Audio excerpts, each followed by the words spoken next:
भारत और European union in दोनों के बीच ना एक बहुत बड़ी ट्रेड डील हुई है। अब सुनने में ये टॉपिक थोड़ा भारी लग सकता है, लेकिन इसका सीधा असर हमारी रोजमर्रा की जिंदगी पर पड़ सकता है। तो चलिए इसे एकदम आसान भाषा में समझते हैं। जरा सोचिए, अगर आपकी पसंदीदा यूरोपियन चॉकलेट या फिर वाइन अचानक से बहुत सस्ती हो जाए तो?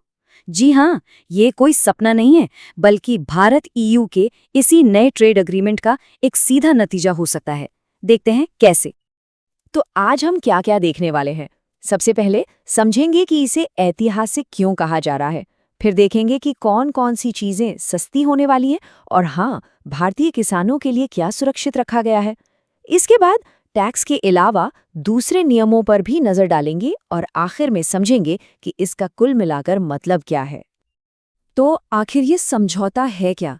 देखिए, आसान शब्दों में कहें तो इसका मकसद है भारत और यूरोपियन यूनियन के बीच व्यापार में जो भी रुकावटें हैं उन्हें हटाना, मतलब सामान का आना जाना सस्ता और आसान बनाना।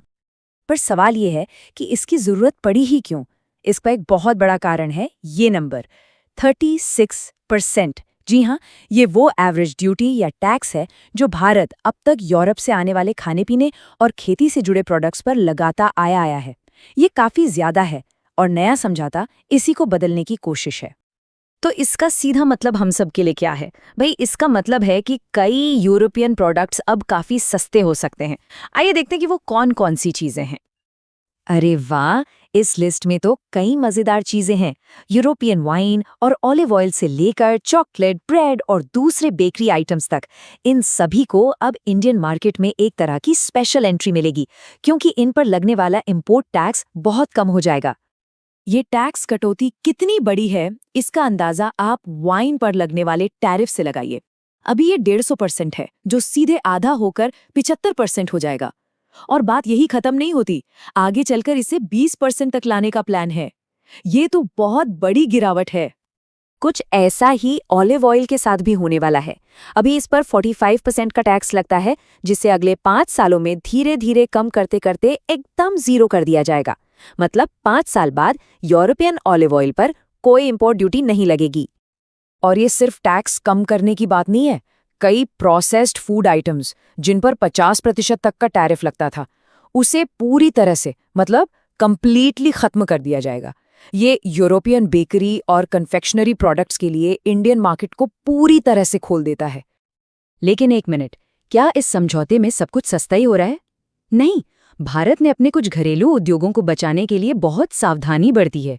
चलिए देखते हैं कि किन प्रोडक्ट्स को इस डील से बाहर रखा गया है।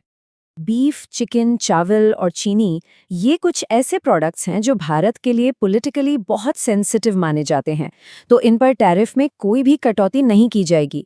ये कदम भारतीय किसानों के हितों की रक्षा के लिए उठाया गया है। तो कुल मिलाकर देखें तो ये समझौता एक तरह का बैलेंस बनाने की कोशिश है। एक तरफ ये यूरोपियन प्रोडक्ट्स के लिए दरवाजे खोल रहा है, तो दूसरी तरफ ये भारतीय खेती के कुछ जरूरी हिस्सों को विदेशी कंपटीशन से बचा भी रहा है। लेकिन रुकिए, ये डील सिर्फ टैक्स घटाने के बारे में नहीं है। इसमें फूड सेफ्टी और ज्योग्राफिकल इंडिकेशंस जैसे कुछ बहुत जरूरी नियम भी शामिल हैं, जिनका व्यापार पर बड़ा असर पड़ता है। और हाँ, एक बहुत जरूरी बात, कीमतें कम होने का मतलब ये बिल्कुल नहीं है कि क्वालिटी से समझौता होगा। यूरोपियन यूनियन से आने वाले सभी प्रोडक्ट्स को उनके कड़े हेल्थ और फूड सेफ्टी स्टैंडर्ड्स को फॉलो करना ही होगा। उनमें कोई बदलाव नहीं किया गया है। अब आते हैं एक और दिलचस्प पहलू पर, जियोग्राफिकल इंडिकेशंस यानी जीआईज। ये एक तरह का टैग होता है जो बताता है कि कोई प्रोडक्ट किसी खास जगह का है और उसकी अपनी एक पहचान है, जैसे अपने यहाँ की दार्जिलिंग चाय या फिर फ्रांस की शैंपेन। इसी जीआई टैग को लेकर भारत और ईयू एक अलग समझौते पर भी बात कर रहे हैं। इसका मकसद ये पक्का करना है कि यूरोपियन प्रोडक्ट्स की नकल न हो और उन्हें बाजार में उनकी सही पहचान मिले, मतलब कोई और शैंपेन के नाम पर कुछ भी न बेच सके। तो चलिए अब बिग पिक्चर देखते हैं। इस पूरे समझौते का असली मतलब क्या है और इससे हमें क्या समझना चाहिए। यूरोपियन कमिश्नर का ये बयान इस समझौते की अहमियत बताता है। ये लगभग 2 अरब लोगों के बाजारों को एक साथ ला रहा है। इससे यूरोपियन कंपनियों के लिए भारत में व्यापार के बड़े मौके खुलेंगे, जो अब तक ऊंचे टैक्स की वजह से रुके हुए थे। तो देखिए, इस सौदे का जो सार है वो यही बैलेंस है। एक तरफ यूरोपियन प्रोडक्ट्स के लिए भारत के बढ़ते बाजार के दरवाजे खोले जा रहे हैं, तो वहीं दूसरी तरफ अपने किसानों के जरूरी हितों को भी सुरक्षित रखा जा रहा है। आखिर में एक सवाल जो सोचने पर मजबूर करता है, जब यूरोपियन वाइन, चीज़ और चॉकलेट हमारे बाजारों में आसानी से और सस्ते में मिलने लगेंगे, तो क्या ये हमारे खाने पीने की आदतों को और हमारी खाने की थाली को भी बदल देगा? ये एक ऐसी चीज़ है जिस पर आने वाले समय में नज़र रखना दिलचस्प होगा।